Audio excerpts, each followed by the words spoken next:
Primero, un secretario de Educación que había sido rector de la Universidad Nacional, que es José Vasconcelos, y que ambicioso en términos educativos, crítico también de muchas prácticas de los caciques y crítico de las prácticas políticas que había en ese momento en que a él le toca asumir la Secretaría de Educación, y su cualidad fue aplicar un programa de plan más global.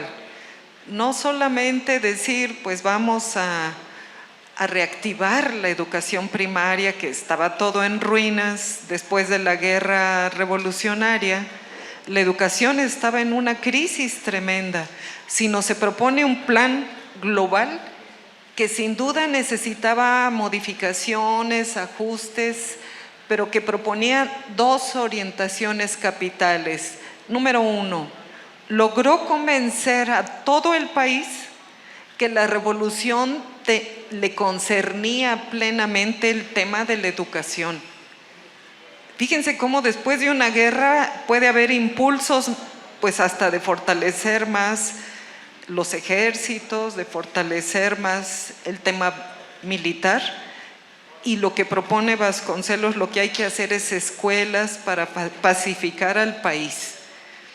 Y él logró que esa idea entrara profundamente a los corazones, a la gente en México, después de estar muy dolidos, porque fue una revolución que ocasionó más de 5 millones de muertos, ¿sí? Y además crisis económica, desolación, aislamientos, cancelación de proyectos económicos, etcétera. Estaba convencido que no se podría cambiar el orden social si no se atendía también todas las demandas de la revolución. O sea, comunidades que decían, pues nunca tuvimos escuela, siempre fuimos peones, el patrón tenía tales prácticas tremendas de explotación personal, familiar, generacionalmente, ¿no? Por generaciones completas en algunos pueblos. Entonces, las demandas del campesinado estaban también presentes en la Secretaría de Educación. El segundo punto se refería al alcance que había de imprimirle a la reforma educativa y cultural. Repito, no solo era reactivar los grados escolares que se habían interrumpido por la guerra, sino era un proyecto ambicioso, profundo, popular, dirigido a toda la población, y se pretendía que llegara a toda la mayoría de ciudadanos.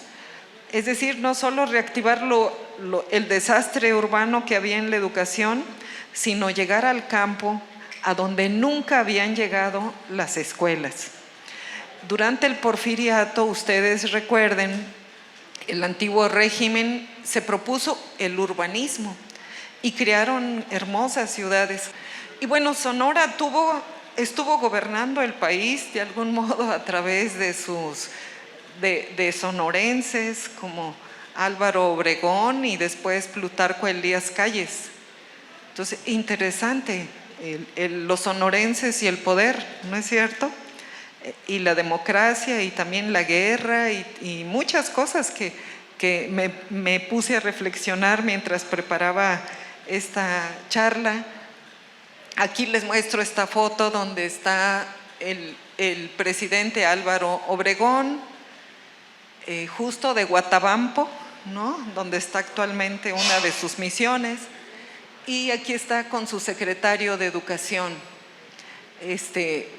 con unos rostros, en esta foto unos rostros interesantes, ¿no? De cómo estaban mostrando tensión, preocupación, y yo creo que sí la tenían porque el país estaba en situaciones bastante críticas.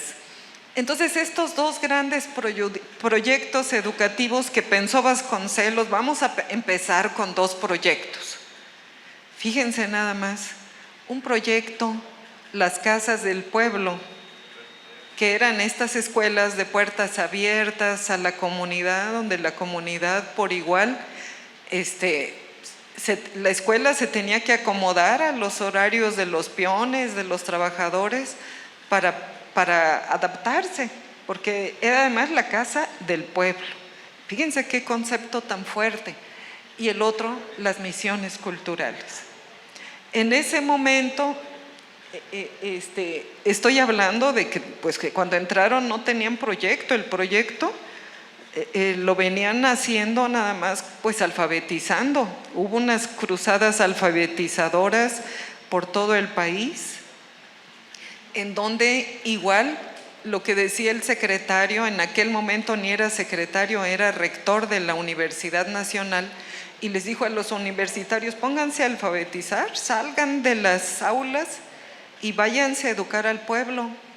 Era su concepto de una universidad más comprometida con el pueblo, porque decía que en las universidades de todo el país en aquel tiempo había puros señoritos que no se vinculaban al pueblo.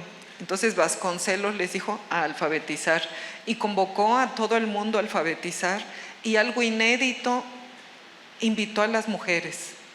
Estamos hablando de principios del siglo XX, en donde a las mujeres no se les permitía mucho todavía salir del ámbito doméstico, pero él convoca a las mujeres y dice: si saben leer y escribir, compartan esos saberes en el patio de su casa, en el atrio de la iglesia, en la plaza pública, porque tenemos un 80% de analfabetas y no vamos a poder hacer revolución si no hay ciudadanos.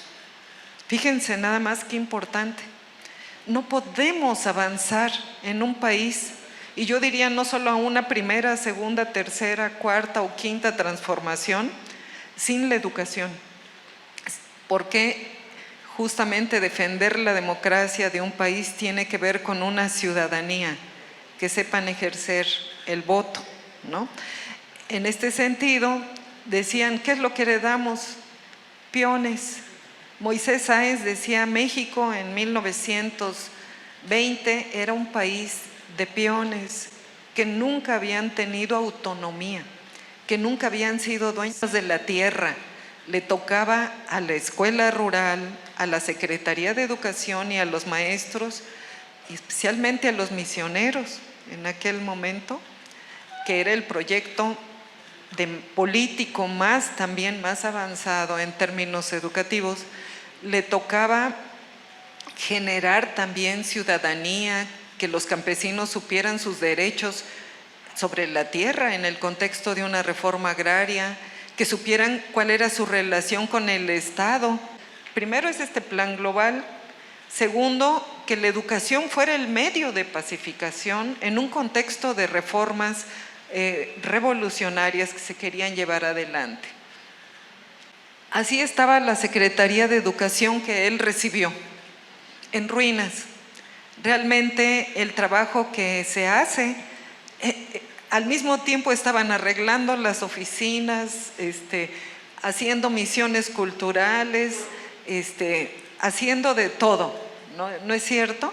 Y se inicia la Secretaría con el departamento escolar, el de bibliotecas y el de bellas artes.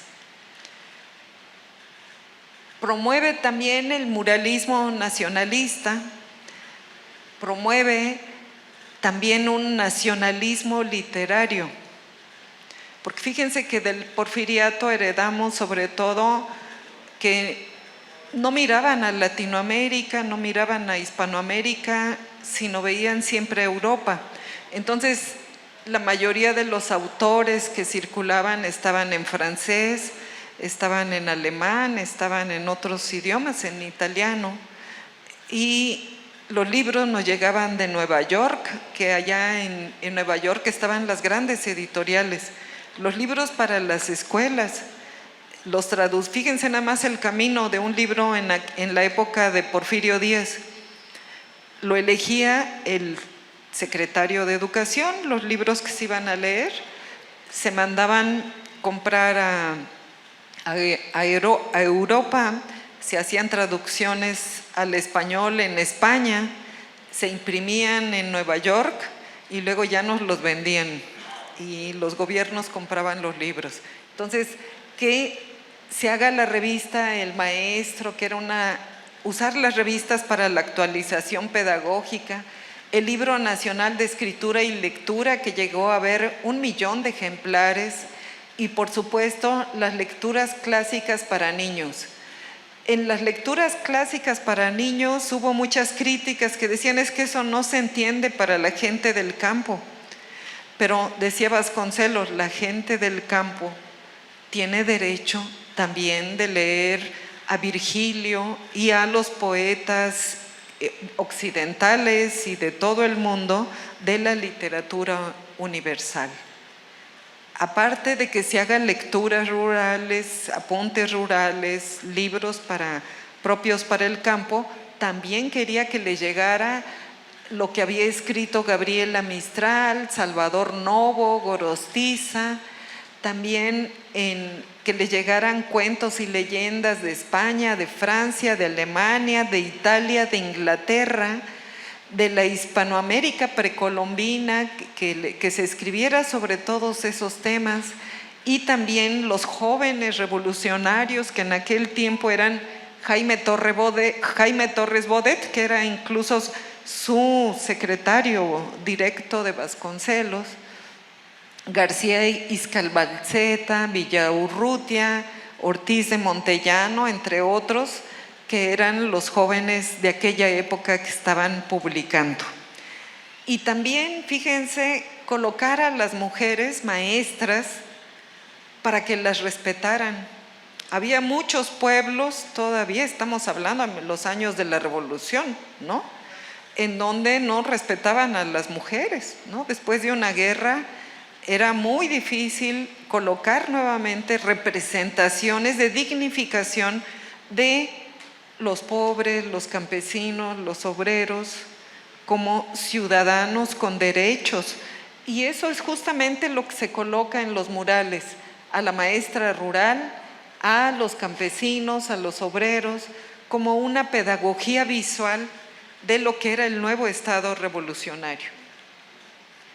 Asimismo, se aumentó el número de bibliotecas, seguían las actividades de alfabetización y se impulsó también en las ciudades la enseñanza secundaria y superior, y también los institutos de cultura artística, la antigua Academia de Bellas Artes, el Museo Nacional y el Conservatorio de Música de la Ciudad de México.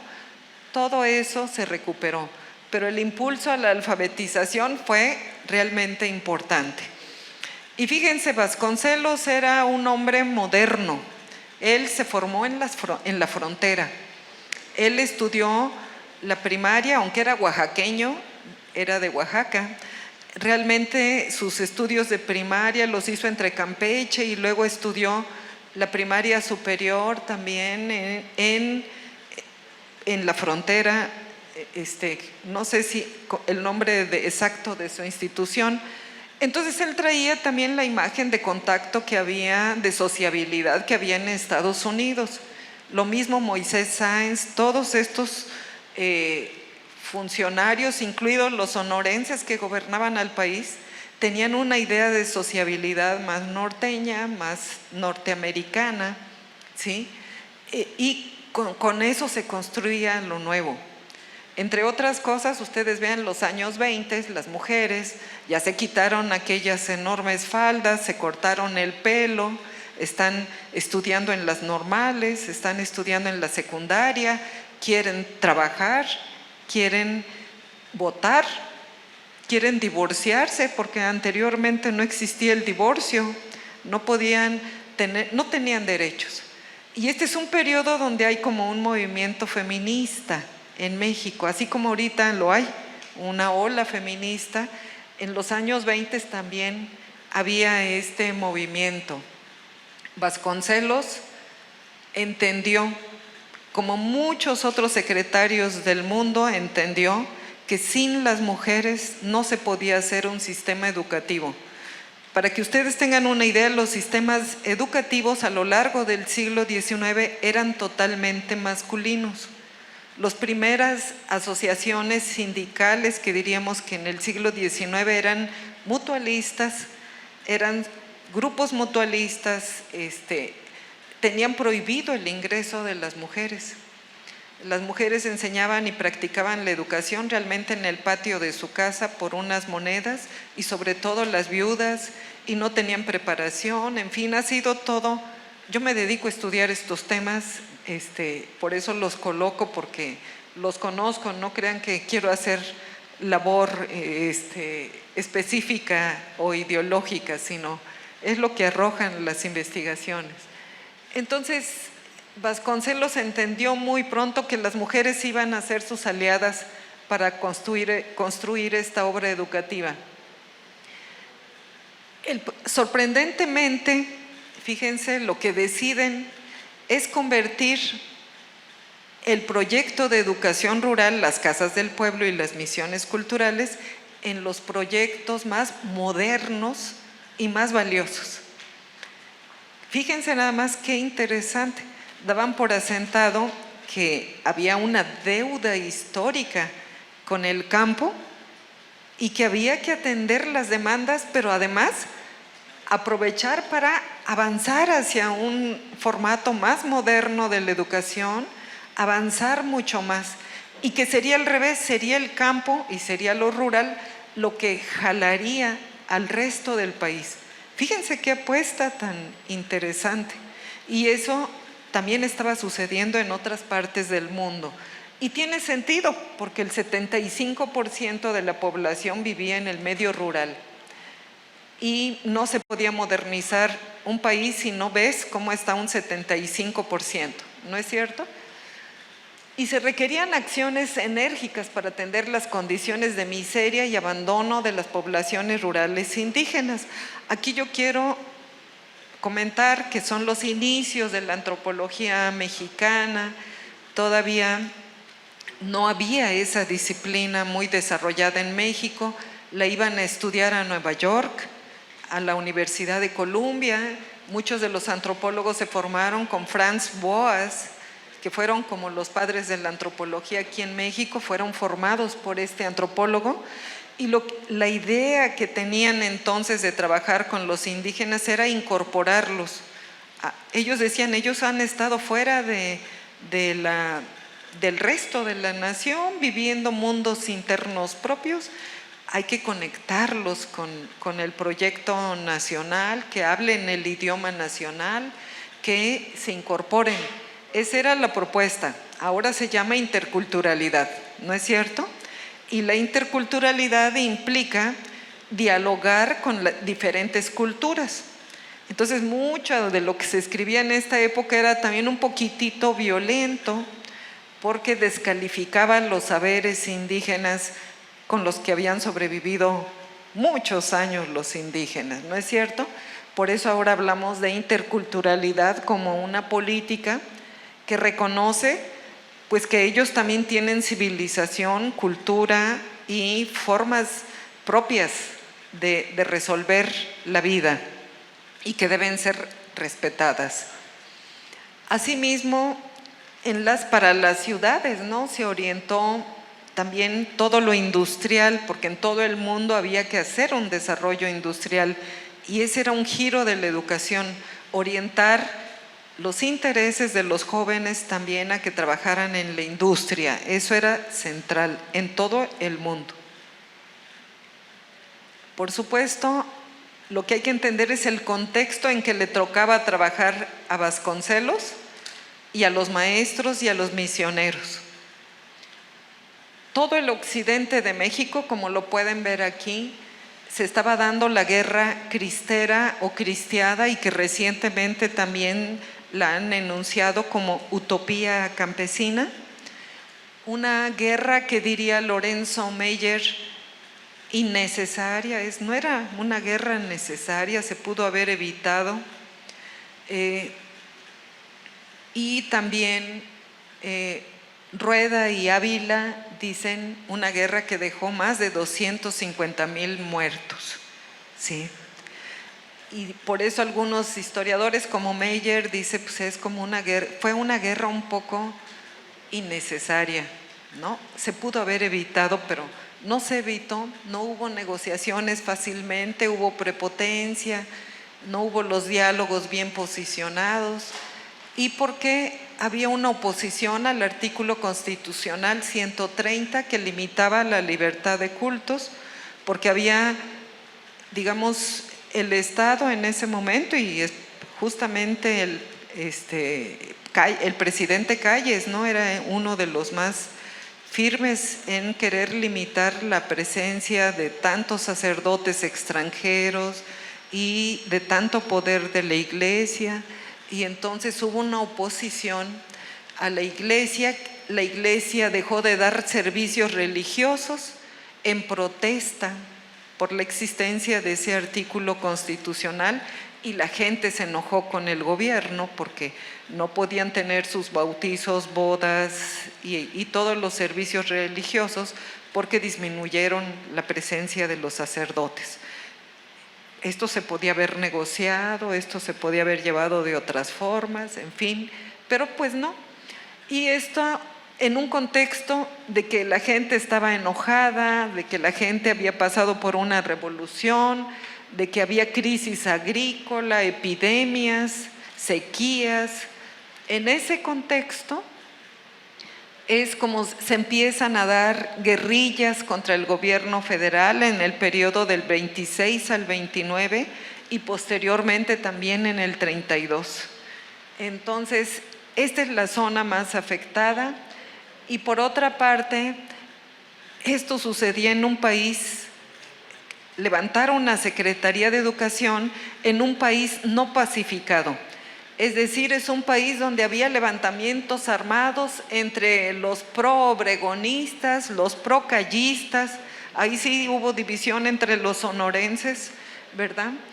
Y al mismo tiempo se daba marcha atrás en el principio de no reelección, porque aprovechando toda la fuerza que tenía, Obregón logró una reforma constitucional que le permitía reelegirse. Y fíjense, por eso se dio la revolución, por las reelecciones de Porfirio Díaz, ¿no es cierto? Entonces imagínense lo que esto generaba en un contexto no pacificado, con guerra cristera, y que Álvaro Obregón hiciera esto, fue complejo. Y lo que sucedió, como ustedes lo saben, que ganan las elecciones, como podrían haber sido unas elecciones en ese periodo, las gana, y el 17 del mismo mes, a 17 días de su triunfo, lo asesina un fanático. Y entonces, imagínense el drama nacional que había en términos del Estado. Y entonces Calles, como jefe máximo de la revolución, controló todo, fundó también un partido único para generar unidad, el Partido Nacional Revolucionario, y en acuerdo con los jefes militares colocan a Emilio Portes Gil. En protesta viene toda la rebelión escobarista y que le toca a su Estado. A su Estado le toca vivir bastante de esta guerra, de estas diferencias entre sonorenses, ¿no es cierto? Y aquí yo les puse un poco de la prensa, donde a la par que se da esta guerra ya con nuevas metodologías y usos modernos, ¿no? Y se ve el avance de los norteños también en términos tecnológicos, que podían comprar aviones y que tenían ya prácticas de aviación muy importantes. También había mujeres que estaban siendo aviadoras, todo eso aparece en los diarios. Es decir, Sonora tenía que impulsar su educación. Además, vean cómo fue la rebelión escobarista en 1929 y las incursiones y el vínculo con Sonora. Y como verán, Sonora no fue tan afectada por todas las guerrillas cristeras como sí fue afectada por los levantamientos militares en este periodo de arranque de la educación y de las misiones culturales. Pero hay otro fenómeno que también quiero mencionarles. Ahora nosotros ya no dudamos de que la educación es principalmente, es feminizado, es decir, hay una presencia femenina muy alta en la profesión de educación. Yo les quiero comentar que empezó en este periodo. Es decir, Vasconcelos, muy claro que los sistemas educativos modernos del mundo solo se podían hacer con la presencia de las mujeres. Y más si había guerras. Cuando hay guerras, los hombres se van más a la milicia, quieran o no quieran. ¿Me explico? Y las mujeres asumen otro tipo de trabajos considerados más cercanos a lo que sería una división impuesta de la división sexual del trabajo.